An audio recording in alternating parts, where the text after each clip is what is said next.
There is one item in this game that I just cannot live without, and it may be a surprise to most players.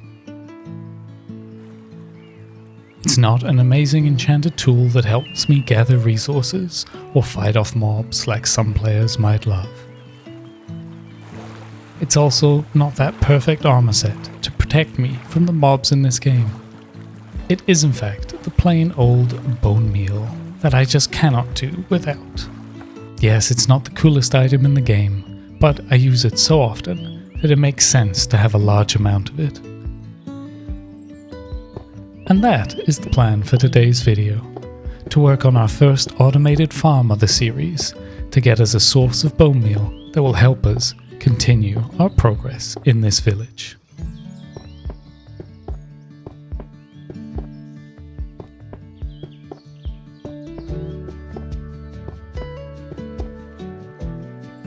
Bone meal is so useful to me as it not only can help me gather resources such as wood, it is also an essential item to achieving that overgrown feel that I love so much.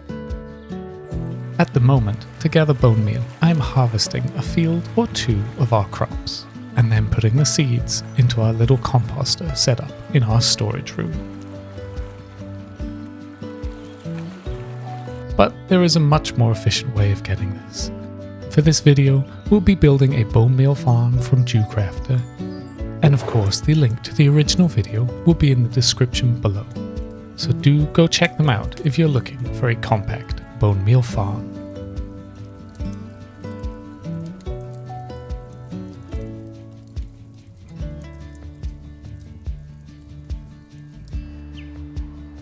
Of course, we are not only going to build the farm, but we're also going to make it fit in with our village. So we'll be decorating this with its own lovely build a little later on. But first, we need to actually build the farm itself, and we can let it run while we do the rest, which will help us build up a good stock of bone meal. We start off by digging a big hole for it to fit into. Though it's a compact farm design, it still felt a bit too big for the rest of the buildings in this area. So I thought it would be best to create a building with a basement and have the farm start in the basement. And to be honest, clearing out this space will help us top up some basic resources.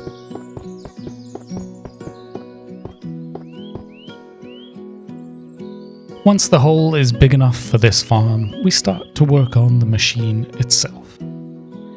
As I said before, I am no expert at Redstone and can barely get the basics working myself. So I will be sticking to the tutorial very closely.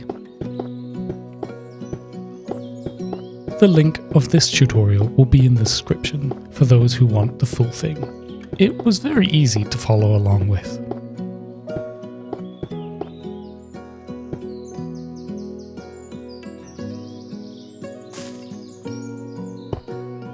My understanding on the way these farms work is you have a stone generator that is used to create new stone.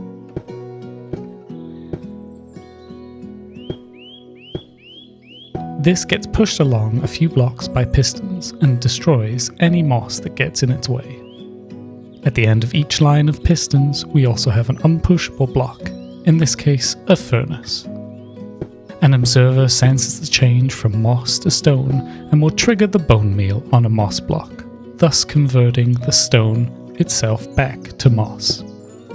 Then after a certain time, it will flush the whole thing with water and collects up all the moss-based items and puts them through a composter.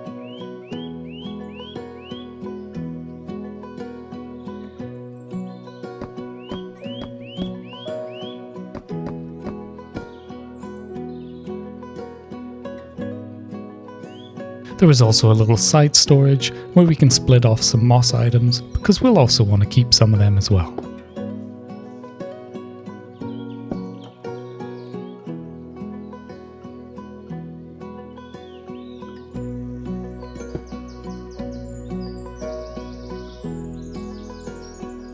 And don't worry about the lava. As far as I know, if I cover the top of the lava, it will not spread to any wood. Or at least, I think it won't. Either way, we'll find out soon enough as we start building in the surrounding wood base build.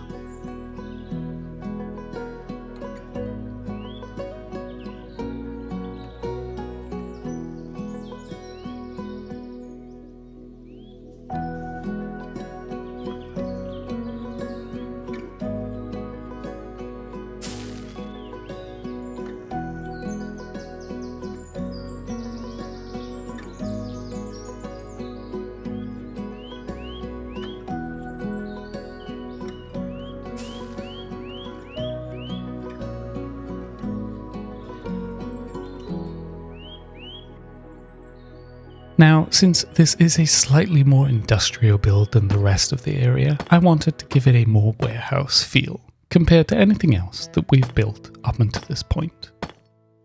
Starting with the basement, we work in a lovely floor. I've been trying to improve this area of my design work of late, and I really like this one.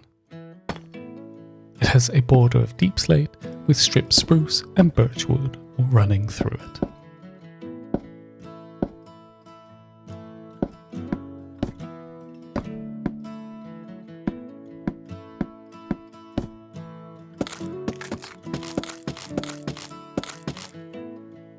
The walls are mostly stone, with stone brick and mossy stone brick to give it a bit of texture, trying to keep the same stone feel as the machine itself going through this build. Then we add a little stairway at the back, with some storage and looms underneath it for detailing. Working ourselves gradually back up with slabs, stairs and full blocks of dark oak.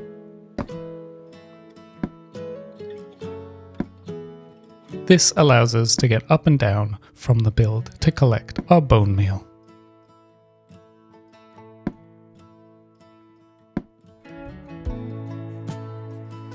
With the walls of this build, we will continue with our birch and mud brick combination of the other builds in this area.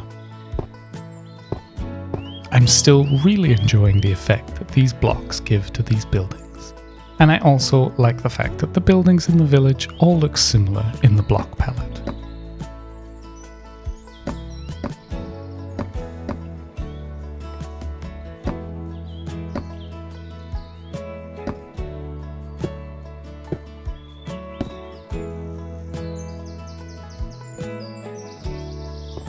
For detailing, we work in our normal window and door trims with warped wood. But the real difference here starts with the roof.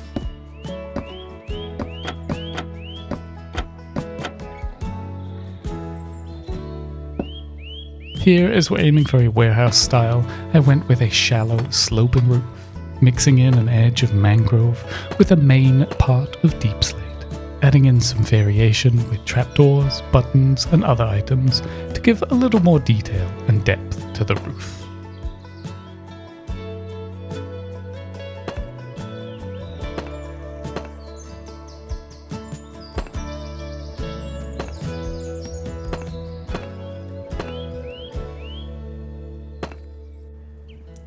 As with most of the builds in this area, I think a little chimney would look great on this side wall.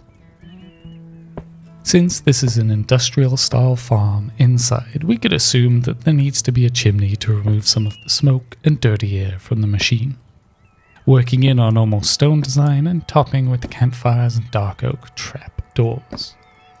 As well as starting to add in some little details in our alleyway between our builds, with some barrels and kelp blocks for some rubbish, as well as a shelf unit for some storage made of acacia trapdoors.